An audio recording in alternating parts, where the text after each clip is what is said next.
মা ক্ষমা করে দাও না আমাকে। দেখো আমি বাধ্য হয়েছিলাম, আর ওখানে ওই অফিসে ওঠা বসা করার জন্য এইসব কিছু করতেই হয়, না হলে তুমিই বলো আমি কি এরকম? আর দেখো 1 মাস হয়নি আমি চাকরি জয়েন করেছি, আর আমার স্যালারি 50,000 হয়ে গেছে।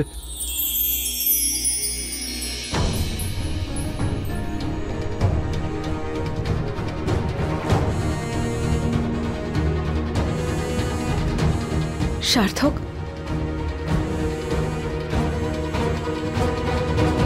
তুমি সকলের আনন্দ আর খুশি টাকা দিয়ে মাপতে পারো না।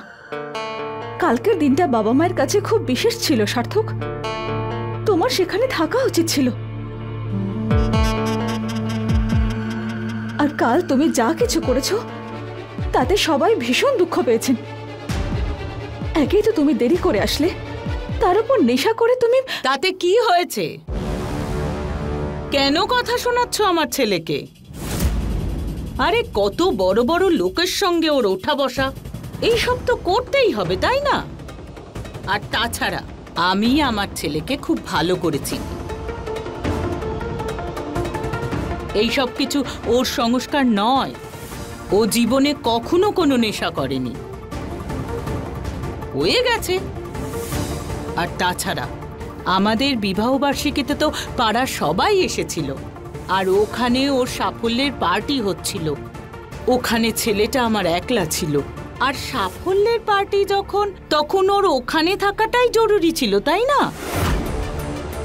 দেখো বৌমা, আমার ছেলেকে নিয়ে আমার কোনো সমস্যা নেই।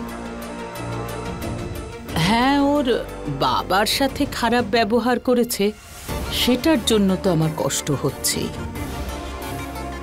তা কি করবে বলো, হজমই হয়নি, হয়তো প্রথমবার খেয়েছে না, তাই যা মনে হয়েছে বলেছে। আর তাছাড়া আমার ছেলে যদি সাফল্য পায় তাহলে আমার পরিবারও অনেক সুখী হবে, বুঝেছো? একদম ঠিক বলেছ মা। এখন এই বাড়ির সুখ শান্তি সব তো সার্থকের উন্নতির ওপরেই নির্ভর করছে না। এখন কাজের জন্য ওর যদি আসতে একটু দেরি হয়েই থাকে, তাতে কি আর এমন দোষ হয়েছে বলো? আরে আমি তো জানতামই না যে ওকে আজ অফিসে যেতে হবে। হ্যাঁ, যদি আমি জানতাম ওকে অফিসে যেতে হবে তাহলে আমি যেতেই দিতাম না রে তোকে। সেই জন্য আমি সৃষ্টিকে বলেছিলাম যে পার্টিটা সকালে করতে, কিন্তু ও ভুলে গেছে বলে আমি ফেঁসে গেলাম। দেখলে তো মা, আমি তোমায় বলছিলাম না মা, এই সমস্ত গন্ডগোল তোমার আদর্শ বৌমার জন্য হয়েছে। এই মেয়েটা না এক মুহূর্ত আমাদের শান্তিতে থাকতে দেবে না। যবে থেকে এসেছে কোনো না কোনো গন্ডগোল পাকাতেই থাকছে।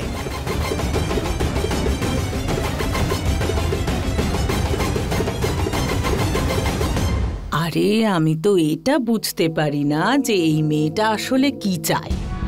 আরে কেন তুমি সব কথা বলো না? হ্যাঁ, যদি তুমি আমাদের বলতে তাহলে কি মহাভারত অশুদ্ধ হয়ে যেত বলো? চুপ করো তোমরা দুজন। সত্যি এটাই কালকের ফাংশনের সমস্ত ক্রেডিট সৃষ্টির প্রাপ্য, নইলে 35 বছরে বিবাহবার্ষিকী পালন দূরের কথা, সেটা কখনো মনেও আসেনি। আর ভারতী, তুমি নিজের ছেলেকে অফিসে পাঠাবার জন্য যতটা উৎসুক হচ্ছ না, কাল ওই না আসার জন্য তুমি কেক কাটতেও রাজি হওনি। তোমরা দুজন যত খুশি বাহানা বানাও না কেন, সত্যি এটাই কাল তোমার বৌমা যতটা আনন্দ আমাদের দিতে চেয়েছিল, তোমার ছেলের জন্য সেটা পূরণ হতে পারেনি।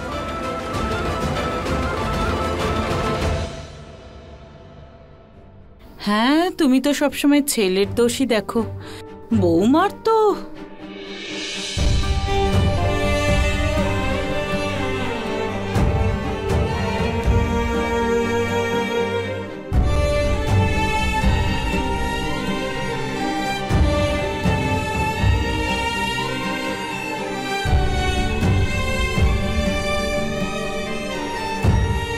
একবার টিকিটে খুলবেন?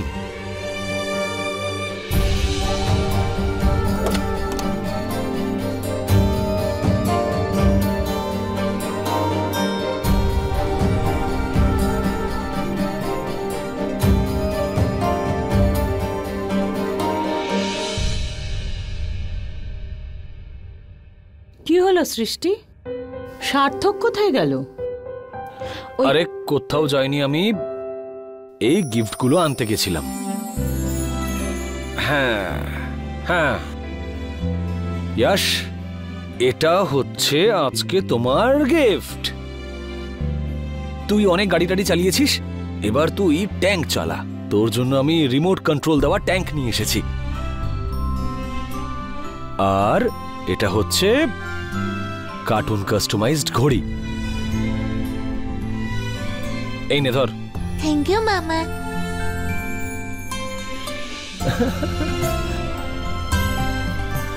আর দিদি, এইটা হচ্ছে তোমার গিফট। আমার? তোমার জন্য সুন্দর একটা ঘড়ি।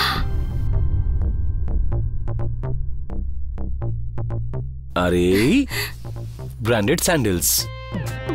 তুমি কিনবে বলছিলে তো? এসব আমার জন্য?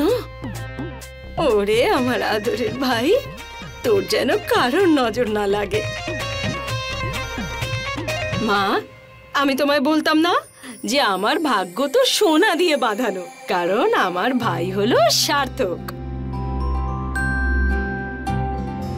ও তো শুধু ওর ভাগনা আর দিদিকে ছাড়া আর কাউকে চেনেই না। আরে আমার তো এখন সোনায় সোহাগা।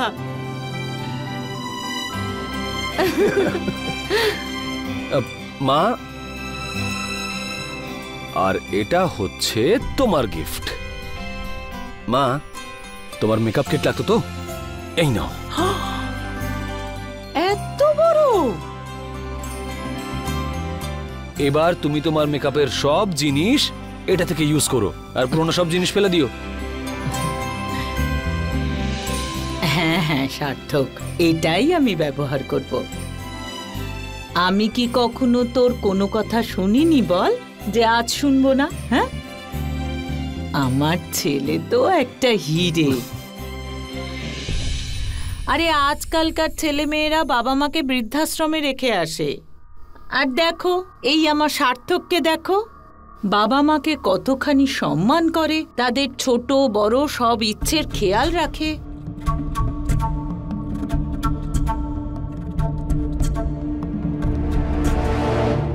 বাবা, আরো উন্নতি হোক তোর।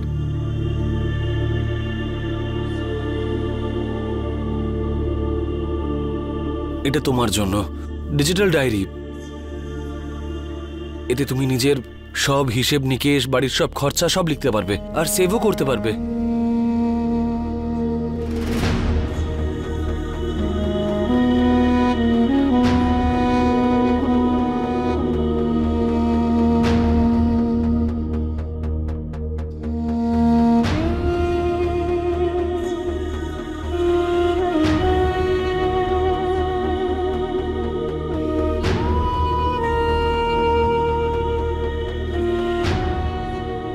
আর এটা হচ্ছে সৃষ্টির গিফট, যেটা আমরা পরে খুলবো। আগে তোমরা নিজেদের গিফটগুলো খোলো।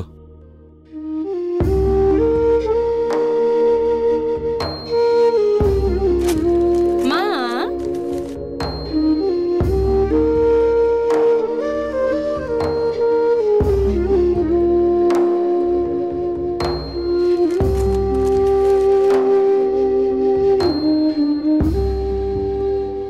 দেখলে সৃষ্টি, এটাই হচ্ছে টাকার জাদু। দেখো সবার রাগ কিরকম তাড়াতাড়ি ঠান্ডা হয়ে গেল।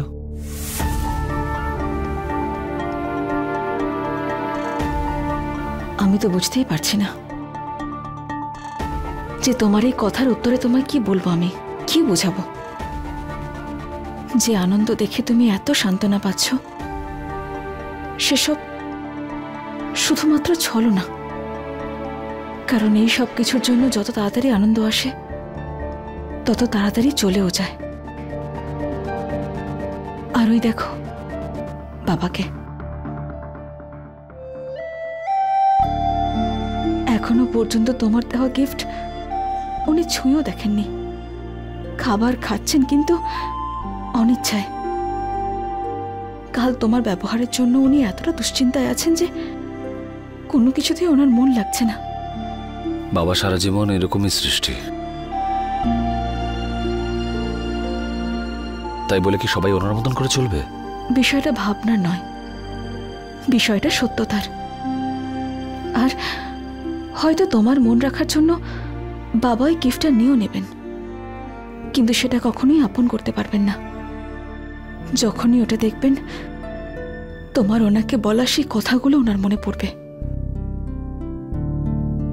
যাই হোক, সবার মন এখন ভালোই আছে, আর আমি তো এটাই চাই যে সবাই যেন এরকম ভাবে হাসি খুশি থাকেন। কিন্তু তোমায় একটা কথা বলবো, সবাইকে খুশি করার এই উপায়টা সঠিক নয় সার্থক। এটা বদলে ফেলো। টাকা দিয়ে সব আনন্দ কেনা যায় না। সৃষ্টি, তুমি বাবার মতন কথা বলতে যেও না তো। আর আমি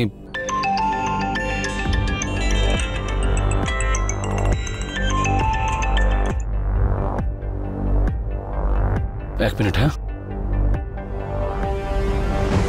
তোমার ভাবনা চিন্তা এরকম হলো কি করে?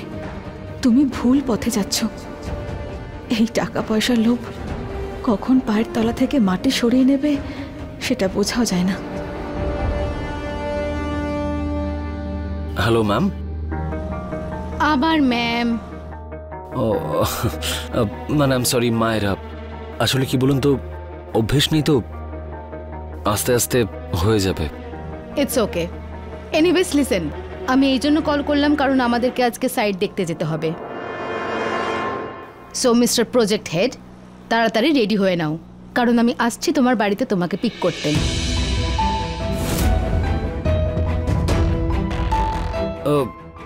ম্যাম, আপনাকে বাড়িতে আসতে হবে না, আমাকে অ্যাড্রেসটা পাঠিয়ে দিন, অফিসের গাড়ি আছে আমার কাছে, আমি ডিরেক্টলি ওখানে চলে আসবো। আমাকে দেখতে কি এতটাই খারাপ সার্থক যে তোমার ফ্যামিলি আমাকে দেখে ভয় পেয়ে যাবে?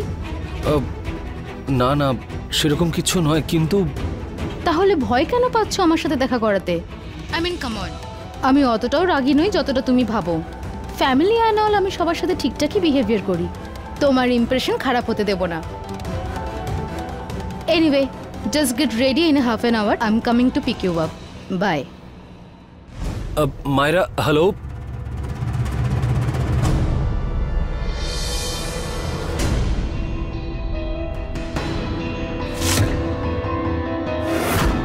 যদি মায়েরা বাড়ি চলে আসে তাহলে আমার বিয়ের ব্যাপারে ও জানতে পেরে যাবে,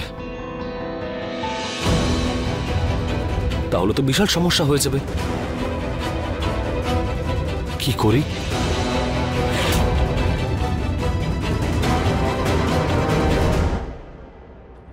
একটা কাজ করি, আমি সোজা কলোনির গেটে চলে যাই, তাহলে মায়েরা বাড়িতেও আসতে পারবে না আর আমার বিয়ের ব্যাপারেও জানতে পারবে না। এটাই একমাত্র উপায়।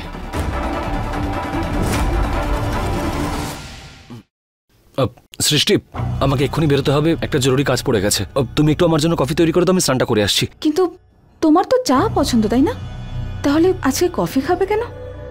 এখন আর নয়, আগে ছিল সেটা, এখন আমার কফি পছন্দ।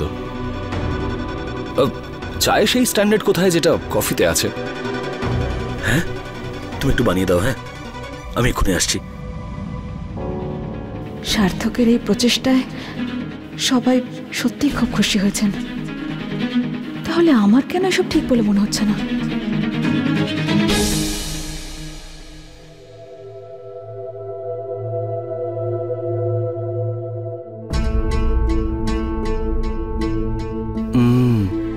দারুণ হয়েছে কফিটা। আচ্ছা, ইয়াশ কোথায়? স্কুলে গেছে।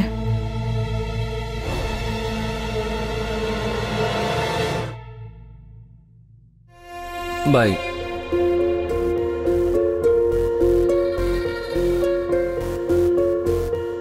এভাবেই চলে যাবে?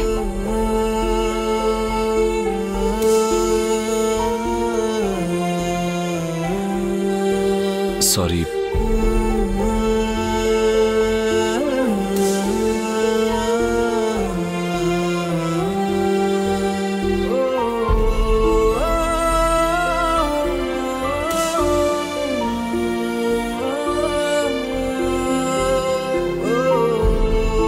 বাই।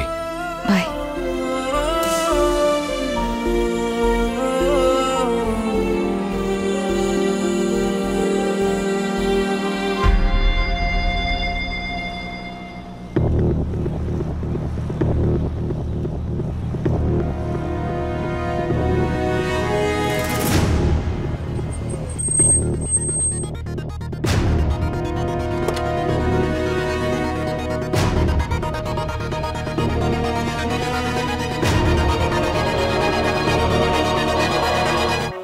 তাহলে এই হচ্ছে সেই ফেমাস কেবিআই কলোনি।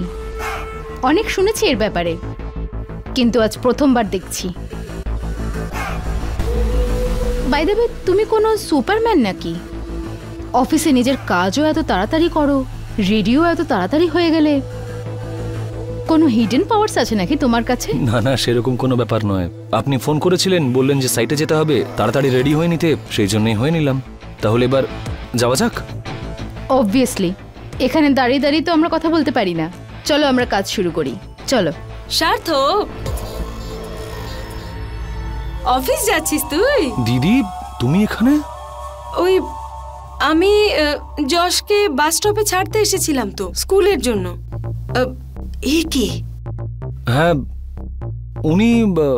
উনি আমার বস, মায়রা খান্না। এ বস? হ্যালো, আই ইজ কল্যাণী, সার্থক sister, I big a small. তাছাড়া আমি আপনাকে ভেরি থ্যাংক ইউ বলতে চাই। আরে, আপনার সাথে দেখা হয়ে আমি ধন্য হয়ে গেলাম। কেন? আরে বলবো নাই বা কেন, আপনার জন্যই তো আমার ভাইয়ের এত উন্নতি হয়েছে, এত সম্মান পেয়েছে। তাই আমার তো একটা ভেরি থ্যাংক ইউ বলাই উচিত। তার কোনো প্রয়োজন নেই। অ্যাকচুয়ালি সার্থক এই সব কিছু ডিজার্ভ করে। আচ্ছা, আমি বলছিলাম কি, আপনি এত নিয়ার এসেছেন তো আমাদের হাউসে একবার ইনকামিং করুন না। ওই চা খাবো একসাথে আমরা। দিদি, আমাদের দেরি হয়ে যাচ্ছে, আমাদের যেতে হবে, তাই অন্য একদিন ডাকা হবে ওনাকে, ভালোভাবে প্রস্তুতি নিয়ে। আরে 5 মিনিটসে কি এমন ব্যাপার হয়ে যাবে বল? এক কাপ চাই তো খাবেন। দিদি, তুমি একদম ঠিকই বলছো, কিন্তু একটু বোঝার চেষ্টা করো। সার্থক, তুমি এত কেন ভয় পাচ্ছ নিজের ফ্যামিলি মেম্বারদের সাথে দেখা করাতে? আই মিন কাম অন, আমি কোনো টেররিস্ট নাকি? না না, সেরকম কোনো ব্যাপার নয়। ওই, যদি আপনি যেতে চান তাহলে যেতেই পারেন, আপনি, কোনো প্রবলেম নেই, আসুন। আপনি জানেন, যত ভালো করে ও কাজ করে না, ততই ভালো আমি চা বানাই। তো চলুন চলুন না, চলুন চলুন, অনেকটা দূর এখান থেকে, আসুন।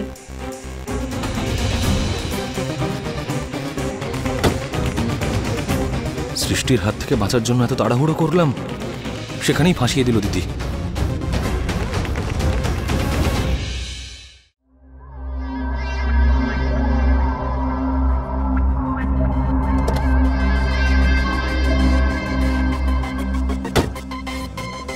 বলছি কি, আপনার কার্ডটা তো দারুণ সুন্দর।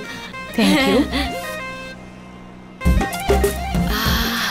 কি ভালো গন্ধ, খুবই সাজানো গোছানো গাড়ি। আমি সত্যি কথা বলবো, এই রকম গাড়ি না আমি শুধু ফিল্মে দেখেছি। আমি কি ভাবছিলাম, যদি আমার ভাইয়ের কাছেও এরকম একটা কার থাকতো, খুব ভালো হতো তাহলে, তাই না?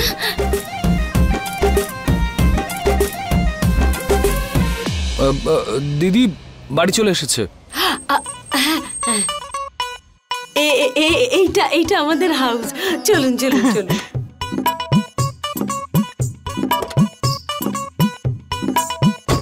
আরে শোন না, আরে ইনকামিং ফ্রম হিয়ার।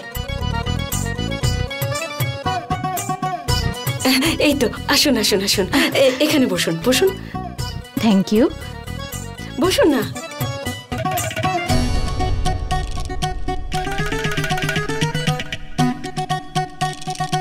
মা, মা, আরে কি হয়েছে, কেন চিৎকার করছিস?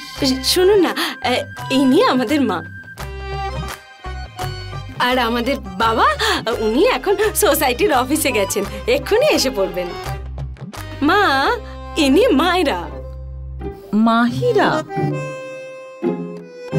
আরে সার্থকের বস মাহিরা। আচ্ছা আচ্ছা, সার্থকের অফিসের বস মহিরা।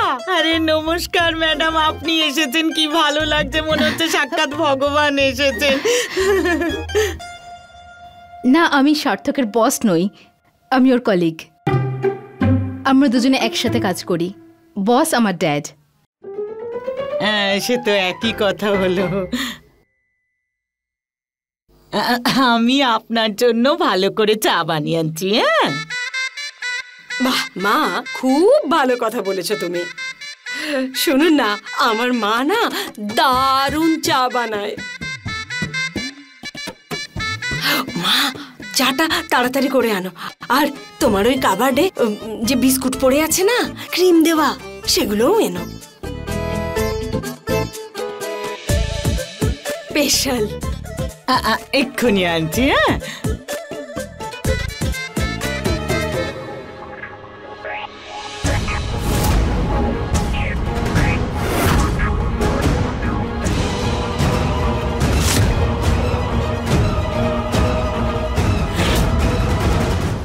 अपने पसंदीदा शो के फुल एपिसोड देखने के लिए अभी डाउनलोड करें दंगल प्ले ऐप।